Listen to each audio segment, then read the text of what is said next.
Hi guys, today I'm going to show you how I went about making some wood for my terrarium.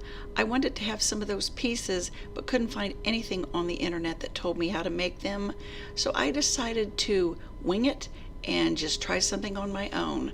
So far I think it's worked. See what you think.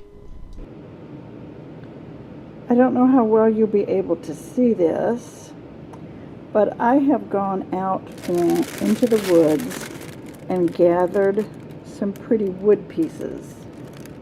You're looking at them through the bag. I've got them cut into about, no more than like 12 inches long. Some of them are shorter. But what I've used is one of those oven cooking bags. Like this one was the large one for turkey. And I have put them inside that, tied it with that little thing that they give you, which doesn't exactly make it airtight, but I figured if it should want to expand as it goes.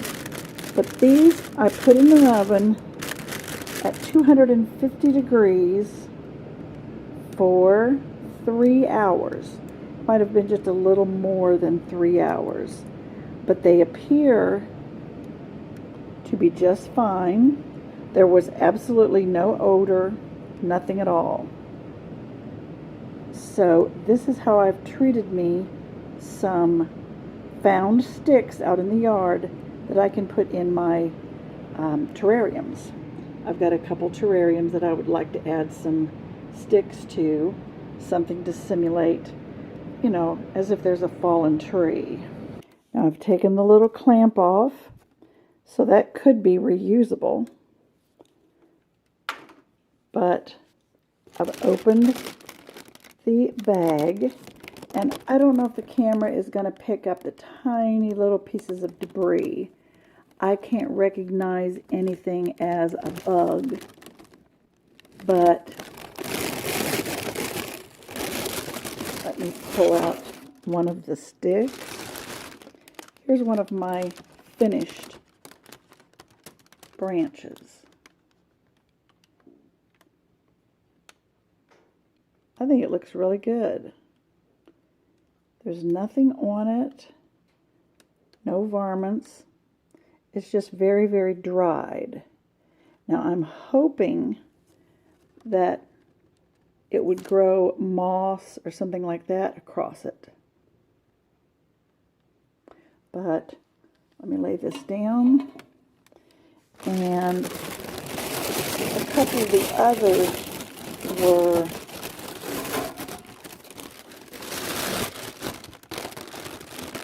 sort of, I don't know, like a split piece of wood. And these I just cracked. I just bore down on the side of it and cracked it open, breaking it into pieces. But I figured those would kind of, I don't know, adjust over time and give me a real realistic looking, I don't know, sort of a simulation of a fallen tree in the woods. But I think they looked pretty good with that one. You can almost imagine that that's a fallen tree. I hope these are coming across very well. You can see the little knots. But we're going to test, see if this works. It may not work. I may have an infestation in some of my terrariums, but unfortunately, that's the chance I take. See, here's a couple more of the different types. That one is kind of a curved branch. And this one was a tiny bit of bark. And I can still see the green lichens. I don't know if that heat would have killed those, but it's still on there. I guess we're going to find out. but this is the inside of the bark. We're going to put that inside a terrarium. Oops. We're going to put that inside some of these terrariums. I've got this one down here that I've got fixed up pretty well. It's a little tiny bit misted up, so let me pull the top back. But it's doing real well, and I want to doctor it up with a few pretty branches. Okay, I've gone in and placed a few of the branches down inside this aquarium converted to a terrarium that I've had in a previous video you've seen, and I think it looks really good.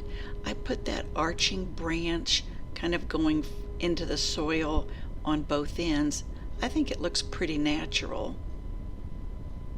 But the plants have grown real well and are seeming to cover the bottom of this terrarium. I have a little embedded pot. I dropped one of my little pots and broke it in half and thought, hey, let's put it down in there. Now in that corner, I'd like to have something tall.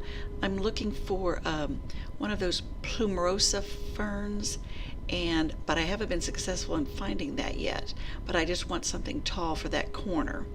So I laid those rocks across there to kind of preserve the space. Added, of course, my little bird, because I really like that little bird in my pots. But you may want to try this too if you've wanted any wood for your terrariums.